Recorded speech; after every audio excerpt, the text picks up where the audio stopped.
Peace and welcome or welcome back to the Tarot Alchemy Podcast. I am Sierra, and joining us for today's episode, I have my guest Ashley here with us, who is going to help us dig into the ways that we can use tarot to help us with issues of burnout, any type of mental or issues that may arise around that space where we are burnt out from our job, from our work, from our careers or in even the things that we are also passionate about. So before I go on and continue blabbering about this, Mhm. Ashley, welcome. It's so good to have you.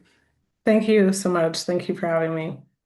Absolutely. So before we get started, I just want to touch a little bit on your spiritual background and how you got into tarot. Yeah, definitely. So I've always been into like the occult and even as a kid, like I was into witches and stuff like that. But I decided to take a very Christian pathway because it was my choice to be a Christian and eventually a Catholic.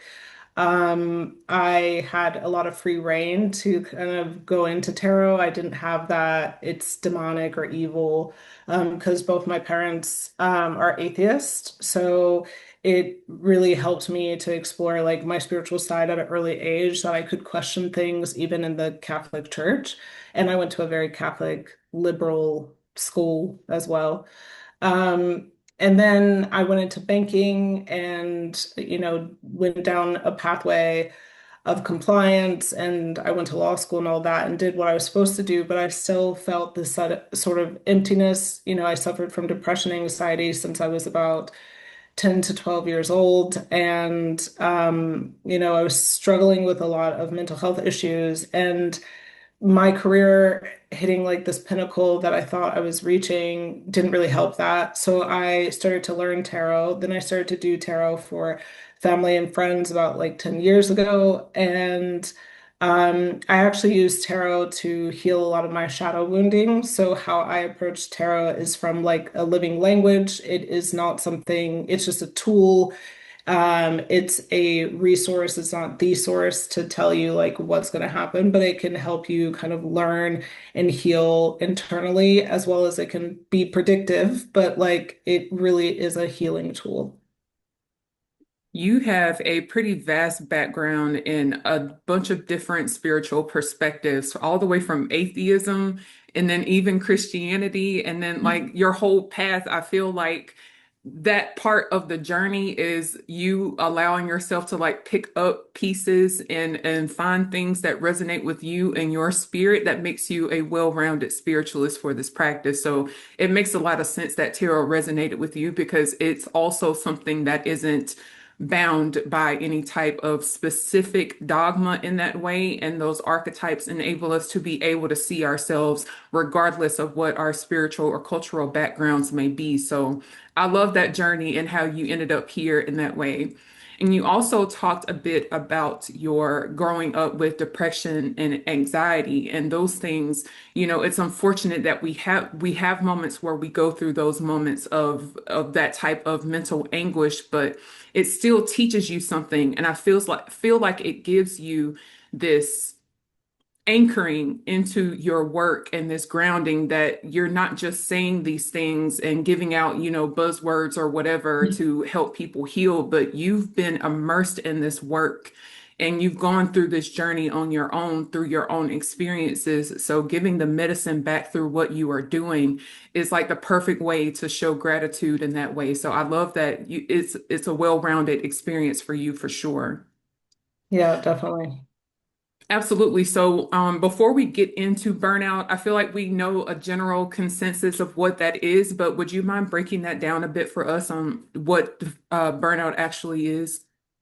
Yeah, definitely. So back in the 70s, I believe, an American psychologist named Herbert Freudenberger, he was studying burnout and looked at burnout from kind of a cause that happens as a result of, occupational, overworking yourself.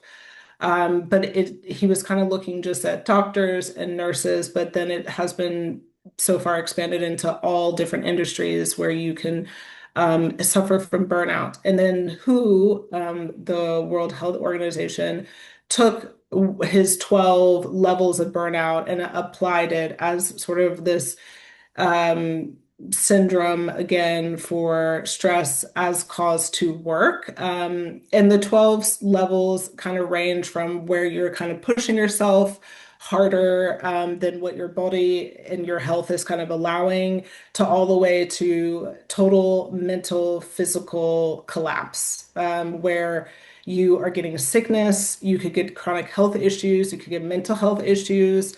A lot of people mistake depression for burnout. It's almost like a cause and effect. Like, you don't necessarily get depressed from burnout, but you can get depressed if you are burnout.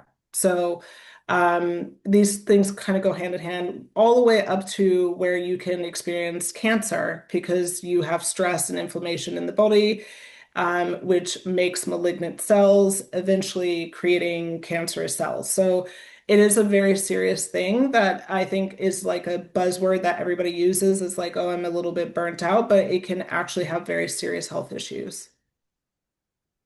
That's amazing insight because it brings a more holistic look into what burnout actually is and how it affects us on a physical level. You know, energy is everywhere and it's in everything. And so when we are immersed in environments where we're not able to replenish ourselves or where we're giving to no end and we're not allowing ourselves to that moment of rest and not just physical rest, but resting the mind. And that's Mm. one of the toughest things to do when you're in this environment where survival is like the biggest theme with the economy the way that it is and everything else.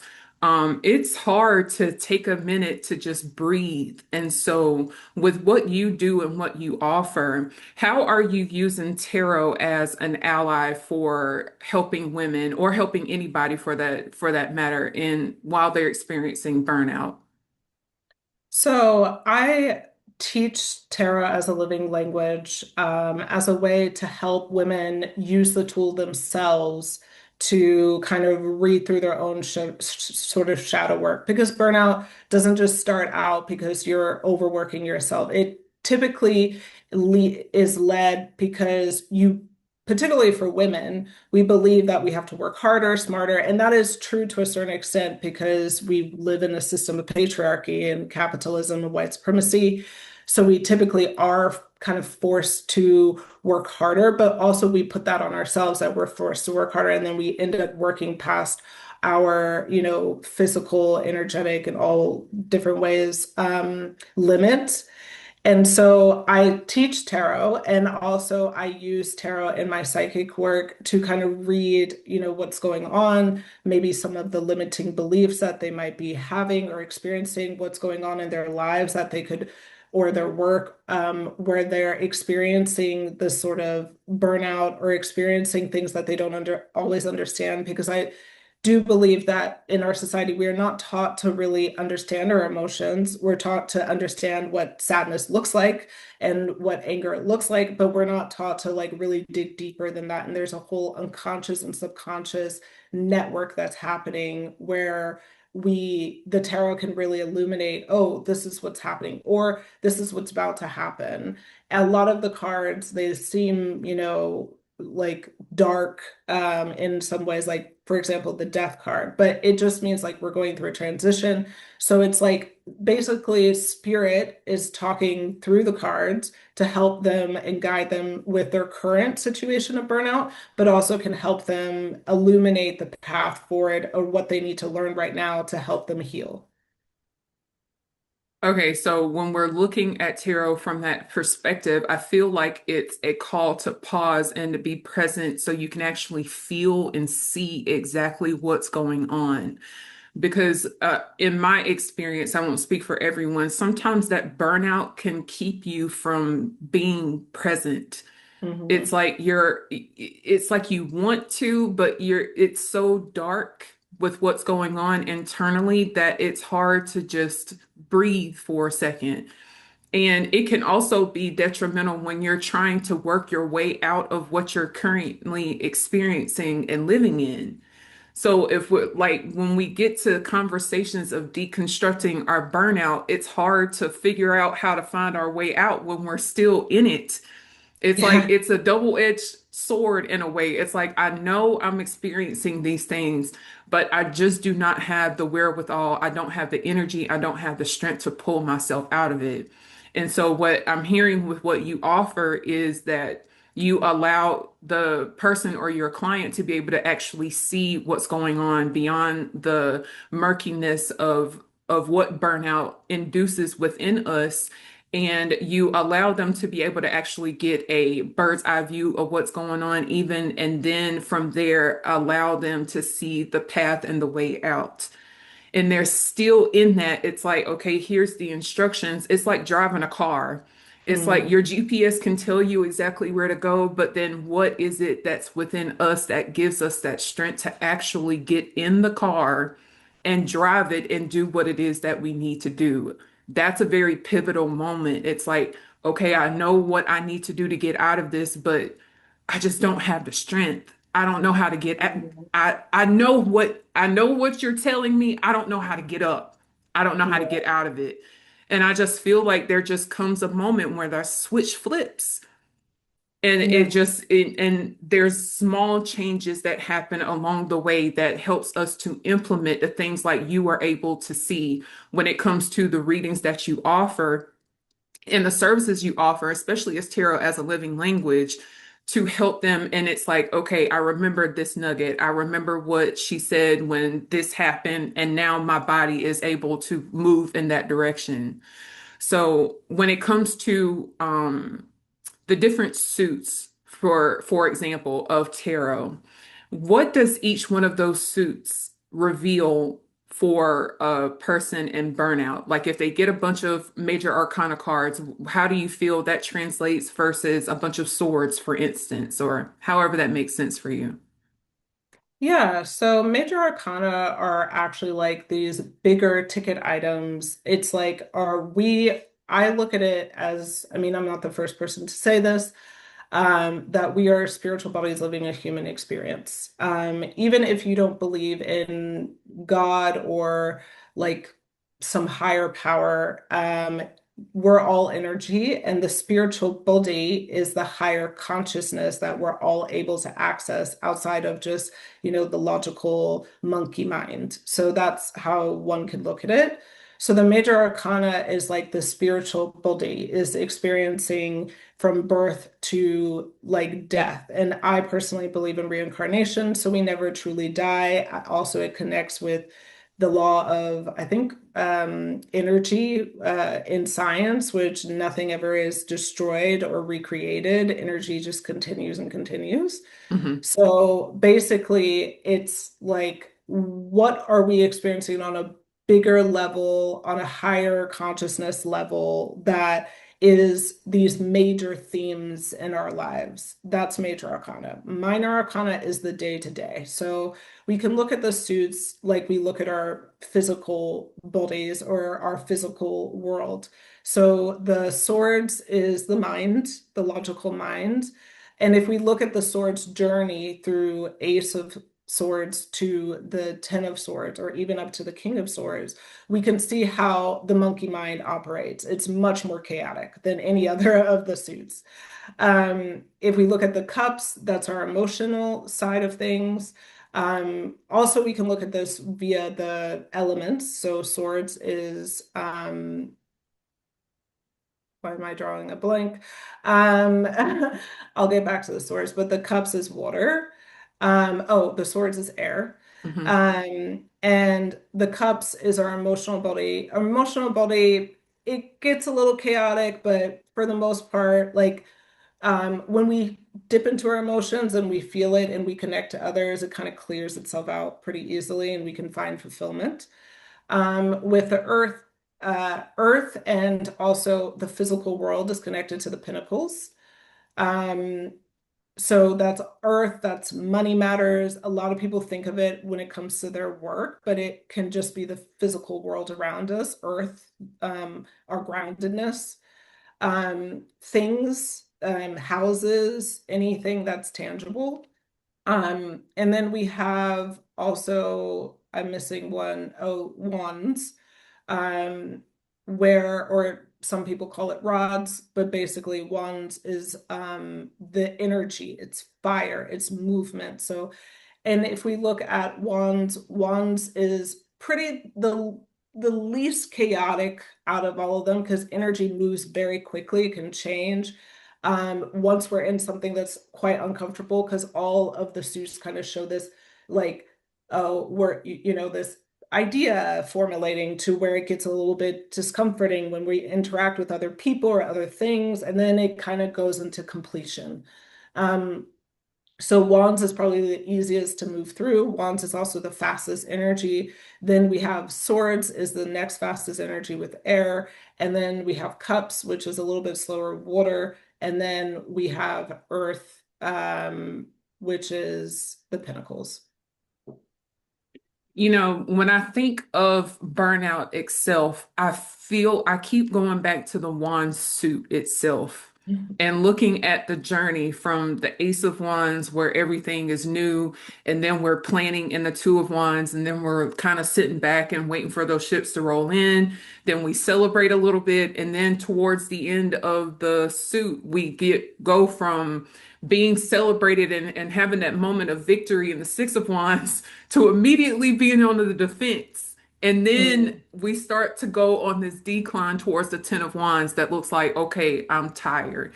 If I thought of a card that depicts how I have felt and experienced burnout in my own life, it is the Ten of Wands. yeah. And anytime that card comes up for me, it's like, okay, sit down somewhere. But the Yeah. thing is, like, when I look at the swords suit, I see someone who is so cerebral and mental that they feel like their way is the way when it Yes. comes to that mindset. And even when I look at like more esoteric text of tarot, the remedy for someone who feels like they know everything is death. That Yeah, is literally what they yeah. said. I mean, that's the Aleister Ten of Swords. Crowley's, yes, it's like suffer, suffer, but the only way out of it is to die. And I feel like that's not in a literal sense to Yeah. just, but it's the ego. Mm, And I'm not someone that believes in ego death. I feel mm, like ego is what tethers you to this human experience. There is a purpose and a reason for it. But when you are so much in your ego that you are completely turned off from any other type of wisdom, insights, or advice, the only way you can stop that is when you just get to a moment in life where everything has to go, like a tower mm. moment. Yeah. But when the wand suit comes up, and when I think about burnout itself, I don't see the wand suit for me as a suit that is as villainized as Yeah. what we experience in the sword suit.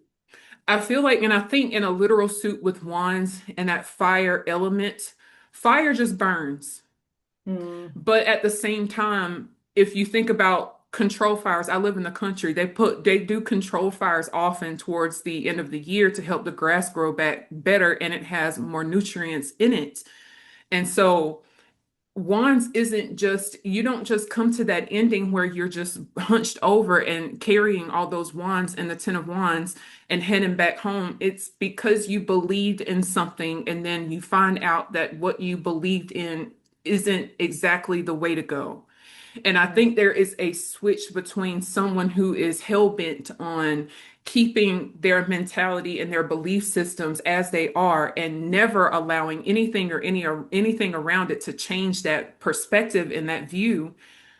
But we don't get that in the Ten of Wands because I just feel like even though it is a masculine sign, just like the air signs are, mm, I feel like it came with a mission and a purpose. There's a little more, I see a little more, and correct me if I'm wrong, but I feel mm, like there's a little more integrity and a little more light and positivity in someone who is experiencing burnout because they feel like what they're doing is the right thing that they have to do. And if they don't do it, it doesn't get done. And it's not like my way or the highway, like I feel like the sword suit is per se. It just mm, feels like I'm trying to do good and I know this is my mission. I'm going to burn through this and I'm going to do everything I can to make this happen. But ultimately, that fire starts to dwindle and it burns out. That was I a think, lot, but that's how I yeah, see yeah. I it. mean, from what you're saying, yes, I would agree with you. I think there's burnout in all the suits, actually. Hmm. So with wands, I think you're right. I think someone's trying to do good, trying to game the system, if you will, or not necessarily game it, but trying to survive it. And they are almost, they're kind of, I think that's a lot of, even though it is a more masculine way of looking at things, it can also be quite feminine because I feel like when women are working within the system, they're not necessarily trying to control or trying to gain power, though some are. But you're going up that hill, and I think we all, as high achieving women, experience this. You're going up that hill, but you slide down. You're going up the hill, and then you hit the hill, the top of the hill, but there's another hill after that. So that's like the Ten of Wands is like you're going up that hill, you hit your home, quote unquote, you hit it, but then there's another hill after that, another hill after that. It's like, when am I gonna stop? You know? And then with the Ten of Swords, that's how I experience burnout because I'm also Aquarius and I'm a very cerebral person. So I do have to experience ego death. And I think ego death is not my ego dying, it's parts of self dying. And Right. so, like, it's like you can't keep forcing and controlling your mind. Your spiritual body is being ignored. And so you are literally finding that out. Like you have to hit surrender, you have to stop. So the mental body has to stop and gets hit with the Ten of Swords. With the Ten of Cups, again, it's not in the ending of the Ten of Cups because you do reach fulfillment. It's around about the Four or Five of Cups is that burnout of like you're open to connecting, you realize how to fill up your own cup. But when we do burnout, a part of burnout is apathy because we're giving, giving, giving, and then we lose interest in other things like our hobbies, our loved ones, going to your kid's birthday party or whatever. Because you're working and you're so focused on working, you're so focused on being collaborative because women have to be personable at in these corporate spaces. So when you're so focused on giving, giving, giving to others, well, you're going to lose interest in either yourself and your own desires and passions or other people's desires and passions that you actually care about and just give that to one area. So that's about the Four or Five of Cups, but you do learn to kind of see like, hey, like you need to get out of that. And that's how the cups kind of ascend to fulfillment. Whereas with Earth, you get a bit dicey around the Five of Pentacles, where you realize that you don't have an endless amount of stuff. You know, like the physical world is very fixed, so you only have enough. That's enough energy. That's enough, of your mindset. That's enough of like even just the strength to do stuff. Like strength is tangible. So um, you have a fixed amount of to do that. Eventually, you will hit where you need to either save, conserve, or find the people that can help you, that can give to you. But most of these workplaces that we work in corporate spaces, are not giving to you. They're giving you enough money so you can survive, but keep coming back because um, we're not giving you all the profits. We're giving that to our investors or, to the rich, essentially. So you get to a place in the middle of that, like the Five of Pentacles, where you start to realize, hey, like I've run out and I'm looking for that support and I can't find it. And I think that's a version of burnout as well, where you're looking for that support in your environment. And, I've definitely worked in a corporate environment where I'm looking for support and there's no support. The support that's giving is not enough. It's fixed or just not giving me enough support for me. So I think every suit has that. Now, eventually, obviously, with the pentacles, it's a lot more longer and it takes time, and you do reach again that legacy, that wealth. But even in like our capitalistic structure, yes, when we put in time and effort and we get our 401(k) and whatever, but like the journey to that is like a lot of time and effort and it's slow and Yes. burnout can feel like that of like, when am I going to get there? And then you reach 65 and it's like, okay, I'm closer to death. Now finally I got it. But like you burnt out in the middle of that. So every suit to me, even the major arcana goes through a level of that burnout energy. I agree. And I think that pivot that happens throughout all the suits is somewhere around that four and the fives Mm. of each suit. It's like when I think of like the four of swords and then the four of cups, it's like this moment of pause. Is this what you really want? We're lining things out this way. Are you sure this is it? Are you sure you're fighting for the right reasons? Are you Mhm. doing these things for the right reasons? Are you doing it because you feel called to, or are you doing it because of your ego? Do you feel like if you don't do it, nobody else will do it? That's Yeah. an ego type thing for Yeah. sure. But I feel like in each suit, there is something that happens that pivots our views and our belief systems when those fives come up. And even like when you look at the Five of Pentacles, for instance, it's a doom and gloom type card for sure. Yeah. But still, you see that window, that stained glass window that looks like it's attached to a church or a some type of building of that sort. There's still a light at the end of the tunnel. And whenever we're in that energy of those fives of any of the suits, I feel like it's that pivotal moment that happens that is like a checks and balances type moment. Fives are all about change. Even with the Mhm. Five of Wands, for instance, everybody's fighting and bickering, and on a personal level, it feels like when your ideas and when your passions and everything that you're creating, when those ideas start to clash, when things just aren't as clear or as direction driven as it was at the beginning, things start getting muddled and it's hard to pick apart what matters and what doesn't. And I feel like an energy like the Five of Wands, I can compare that also to the Five of Swords. It's like, okay, this is mine and this was yours, but I want more of that thing. Mhm. And it looks good on your end. I want it for myself. And Mhm. so sometimes I feel like burnout also happens when we don't recognize the beauty in what we have within us and we're always trying to attain for more. We're always looking for more. We always feel like what we have isn't enough. And I think of people, especially really driven women, and I have to call out Black women on this. Yes. We give a lot of time and attention because we've been genetically predisposed to these things since the Yeah. beginning of time. We've always been the person, just like they say, if a child is lost, find a Black woman. Like, Yeah. okay, yes, I will take care of the child, but why isn't this the same sentiment across the board? Why is it just the Black woman that cares about children? And Yeah. so when I think of Black women in their career spaces, we are innately predisposed to feeling like we have to be the ones to do everything for Mm. everyone. And we don't often have those moments or give ourselves those moments to just sit and just be. Yeah. That's a tough place to be. And I feel like when we're talking about burnout, it's because we're not being poured into at the rate we're pouring out. Oh my God.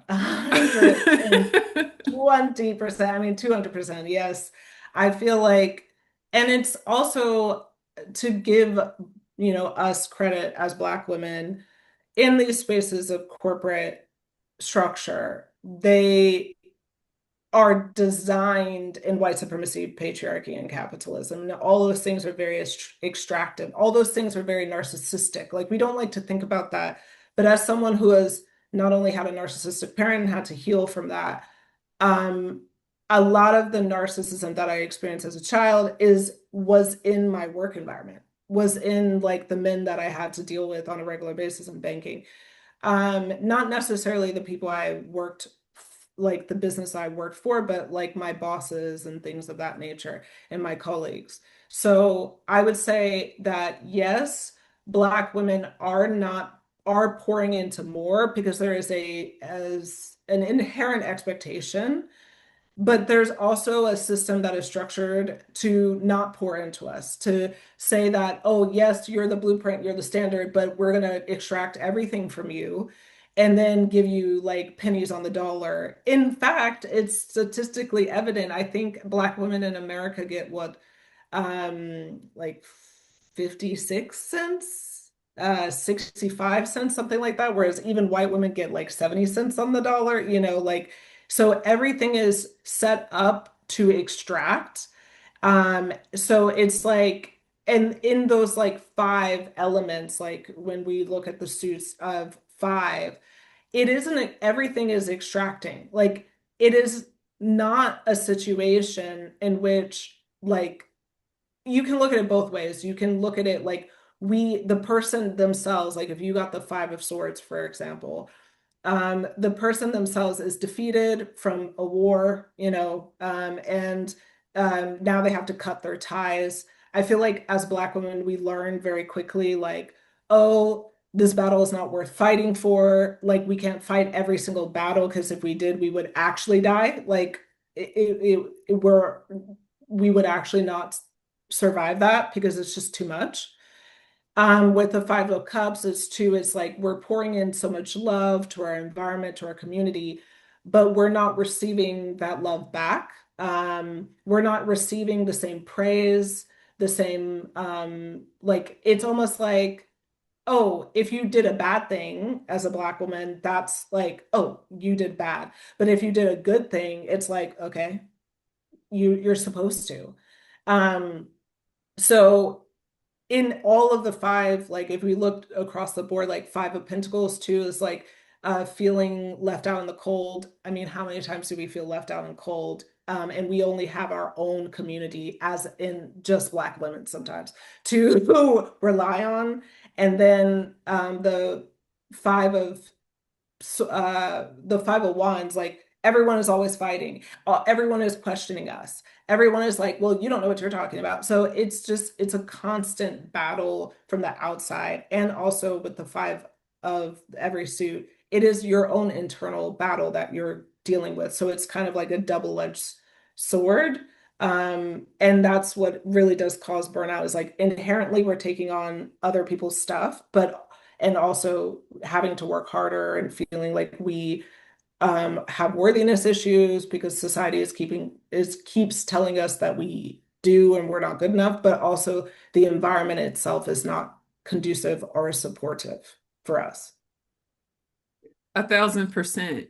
And it leaves no room for us to value ourselves first. It You mentioned it being inherently expected for us to show up and do things for everybody else and be that beacon for everybody and everything. But at the same time, I don't think out of every lesson that I've learned at growing up and in youth, I don't ever recall hearing someone be like, but make sure you take care of yourself too. Yeah. It's kind of Yeah. like, even in church and stuff, it's like my whole life is dedicated to proving myself.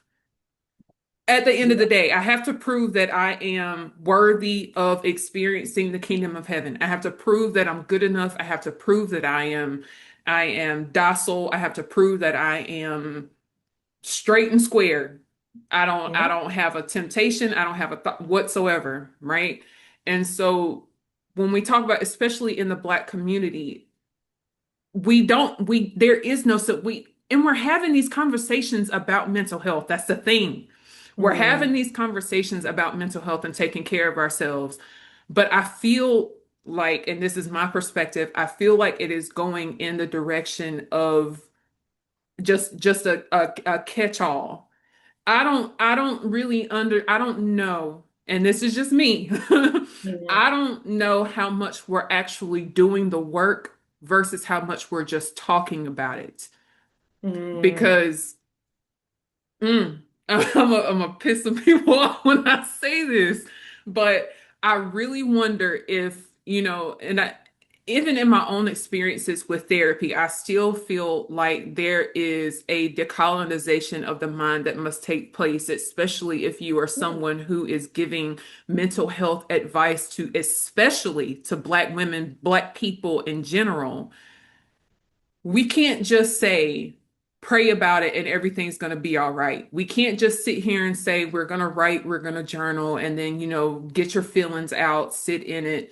It's like, what are we doing to move that energy forward? That's it's sticky being there because it's like at the same time we're trying our hardest to understand why this is a thing, especially for us. But it's hard to find our way out when we're still immersed in it and we're still living in it.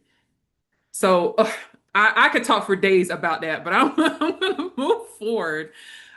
So back to the tarot piece, when it comes to for someone who may want to do this work on their own. Is there any particular types of spreads or prompts that you would recommend for someone who is experiencing burnout so they can get a clearer picture of what's going on within themselves?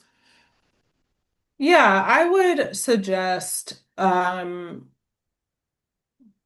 probably not to do spreads. I mean, I did not start out doing spreads. I still don't really do spreads. I do the Celtic cross spread if I'm looking at a particular situation, but I don't particularly start out with spreads. I really am free balling it, to be honest. That's kind of how I Same. started. Because I think it's really important to understand the cards, not just to understand the cards and like list a bunch of definitions. And because we don't learn how to communicate like that, we don't learn that. At least when I was going to school, we learned hooked on phonics and we had to sound out words. We had to understand, what words meant what and a verb, a noun, and a pronoun, and how a sentence is structured and all of that.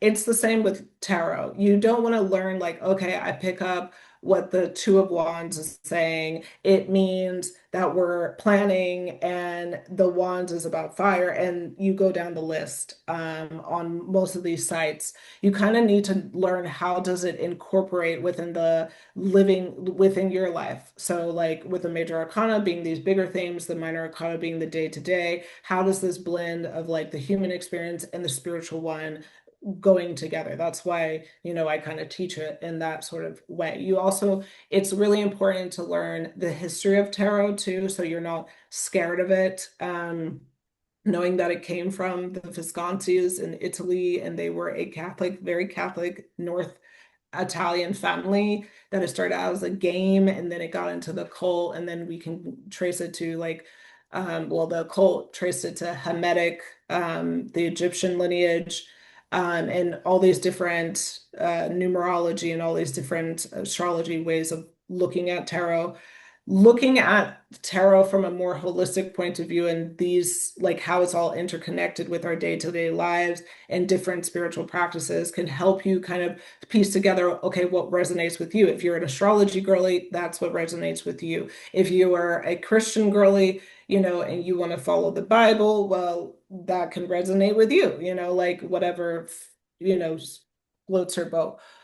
To kind of incorporate it to what you were saying before about deconstruction, I think it's very important to deconstruct your knowledge about yourself and your shadow before you get into just reading the cards, because you'll find out very quickly that these systems of oppression that you're tapping into, including Christianity and Abrahamic religions, needs deconstructing.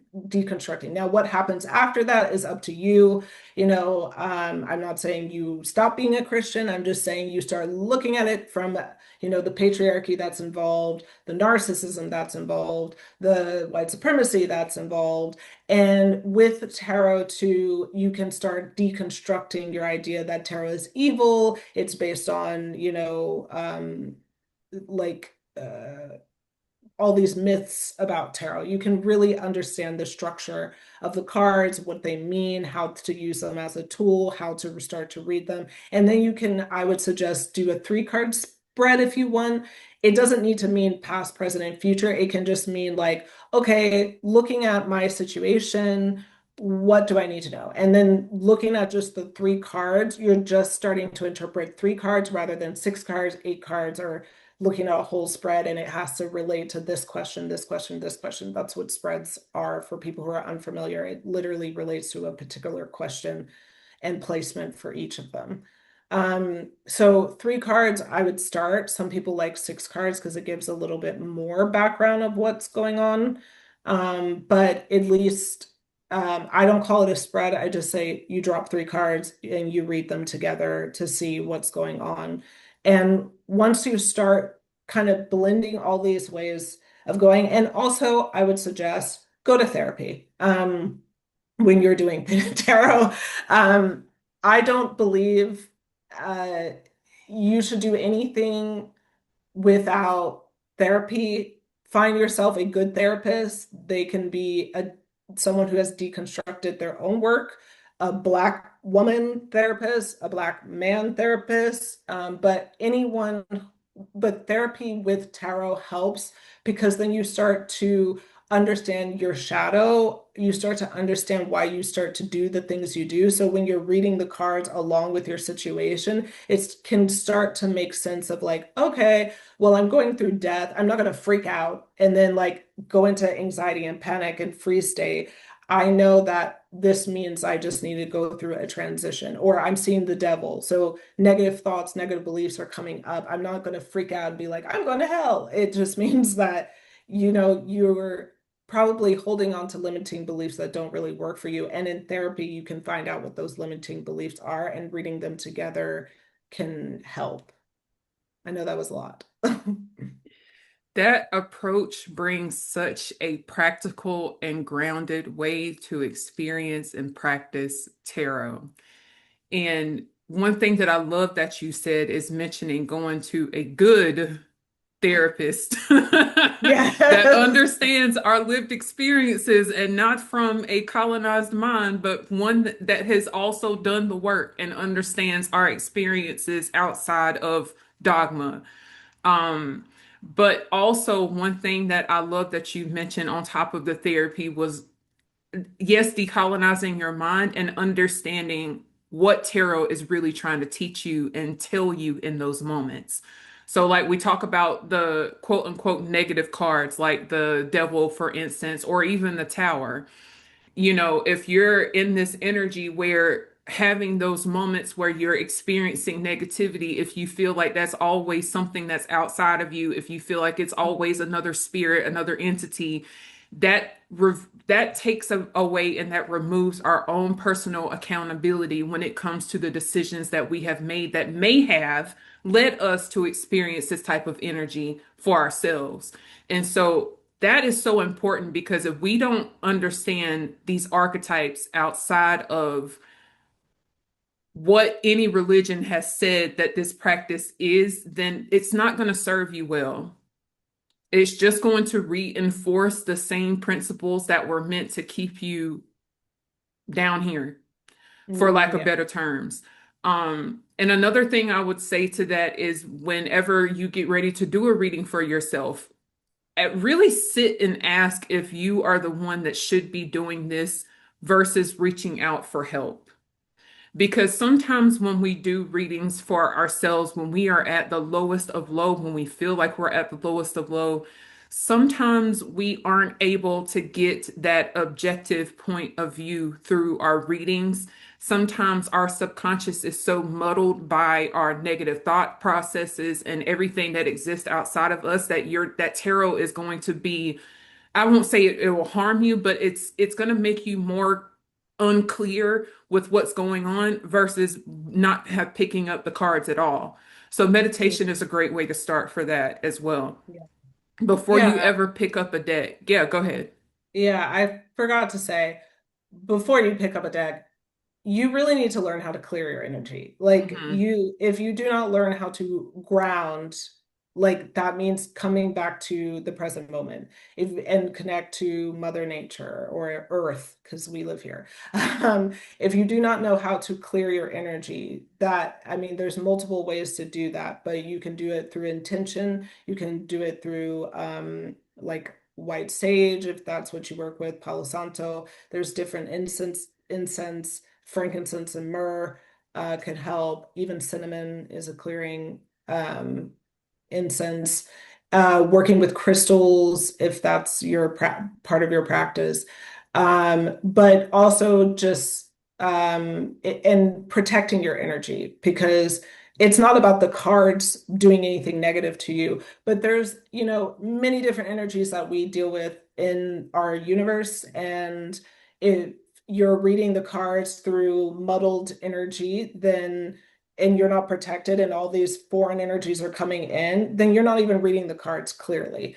You also need to learn how to connect to the highest divine source of energy. Not just, I mean, you can connect to angels, you can connect to your guides, but make sure they're in the highest alignment for you.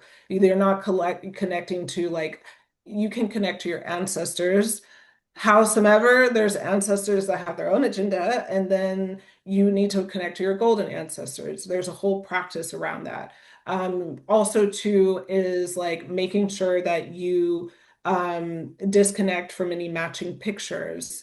This is like matching pictures with the people you're reading for, because sometimes we're reading about our love life and you have matching um, in energies or issues or limiting beliefs as your partner, and your partner's energy, especially if you're sleeping with them, are coming in because they bring their life force, you bring your life force, and that connects. So it's really about like there's a whole practice that I also teach around what you need to do before you even read, because very good point. If you're reading and you just pick up a deck and you start reading, for the most part, you're reading through your own lens, you're reading through your own ego, you're not reading through the highest alignment because most people don't practice that. Even if you're reading through the Christian God, I'm going to say that, I might piss some people off, but the Christian God is made with energy that is man-made. So, like, it's not the highest divine light. Because there's other things that there's a lot of dogma that goes into the Christian God. Now, if you're connecting to the Christian God and you have a very pure connection to that particular God, there, like it's hard to Like explain. Jesus. Like Jesus. Jesus is a pure form of that because, like there's not a lot of dogma. He was a man, he did die, he was a good person. Like um you can connect to Jesus and that's more pure. But if your Jesus is, hell and damnation, punish you for everything, evangelistic, that's not the highest and greatest alignment. That's not the purest light. So I would say if you're picking up a deck, start working on yourself and your connection to divine sources of energy, your connection to Mother Earth, your connection to being grounded, your connection to like clearing out your energy field and feeling the difference, your connection with your intuition, because the cards can say something, but if you're misinterpreting it because your intuition is not your intuition, but your monkey mind, and you don't know the difference, then the cards won't help you. So you're absolutely right. Maybe the first tarot reading you get is you paying for one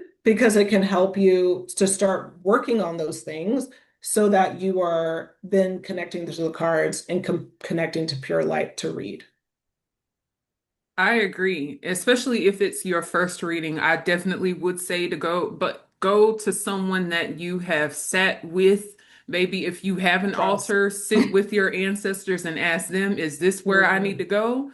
Don't get confused by the glitz and glamour and the aesthetic of it, and find someone who you resonate with. And even with what you're saying, with how we are to connect first with ourselves before we pick up that deck of cards, this is also a helpful ally for helping with burnout. Mm. This isn't just a part of the practice where we're teaching you and prepping you how to read tarot, but these are Yeah. life lessons. Hmm. before you go into your next corporate meeting or whatever, learn how to sit with your own energy so you're speaking from a more enlightened perspective versus one that is has an agenda of some sort, good, bad, or indifferent. Yeah.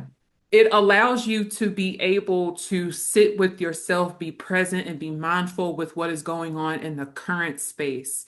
And whether you decide to pick up cards for your own or people listen to this podcast and they get these helpful tips, it's not just for the practice of reading tarot. This is life experience, life work, life practices that we can incorporate into our daily lives to help us make the best and well-informed decisions, regardless of what the situation may be. So I love that you teach it from that angle because whether they pick up a deck or not, they still have these lessons that they can carry on with them that translates over into the mundane or the human experience, rather. So this is a well-rounded conversation. I'm so pleased with everything that you're talking about and also with what you teach. And mentioning that, please let us know what upcoming events, what classes you have, and also where we can find you. So yeah, I have an upcoming tarot class. I think I'm going to start it on the 31st of October, but I haven't decided the date because I'm also teaching a class on connecting with one's ancestors with two of my best friends who are also psychics and also women of color. So that is starting in mid-October, but I should have more information about that in September. But I'm also teaching a tarot course, an 8-week course that kind of goes through the history of tarot, goes through this sort of clearing and getting comfortable with yourself, all the way up to learning the major and minor arcana. And then we have a practice at the end. Um, and then I am also able to be found. I also have a mentorship program for women who are high achieving that want to get out of burnout, get out of hypervigilance, and work on and being guided towards just living as a human, you know, and leading as a human in their humanity and connected to their hearts and souls. So that's ongoing. You can book a free consultation with me at www.thoughtfulthorough.com, spelled exactly thoughtfulthorough.com. And also you can find me at thoughtfully thorough ANL on Instagram and Threads. Sounds good. And y'all don't worry if you didn't get it. I'll have it down in the description below. Don't worry about it at all. Ashley, this was such a pleasure, and I feel like I could go on and talk about these issues and topics with burnout and spirituality and religion and dogma and all of the above. But hopefully, you guys also learned something valuable to take with you and share with your loved ones or people who are curious about tarot or anybody that you may be that you know that may be experiencing burnout as well. Ashley is a great resource and a wealth of information. So if you find yourself in these spaces where you're trying to embark on this new journey of yours, and not just in tarot, but also in the corporate spaces or high achieving spaces, then absolutely make sure you guys are following Ashley and everything that she has going on. You will not be disappointed. Ashley, thank you so much for your time. This was a pleasure. And that's any final thoughts before we go? Anything we didn't touch on? I don't think so. Just like I would just say, take care of yourself, you know, as much as you can, particularly for Black women now, because we do have, I think it's up to 700,000 Black women who have been laid out. And burnout can also come from being burnt out by looking for jobs. It doesn't have to come from just corporate spaces. So when you're in these types of environments, you know, also think about burnout from that space of like being tired of dealing with the system itself. It doesn't have to just be like, oh, I'm tired of dealing with an employer or I'm tired of dealing with like, you know, a boss. Even in entrepreneurship, we still suffer from burnout because we're still operating on these systems of oppression. So take care of yourself and yeah, and you know where to find me. Well, I don't have anything to add. That's a great place to end this podcast. So thank you guys for listening in, and we'll catch you on the next one.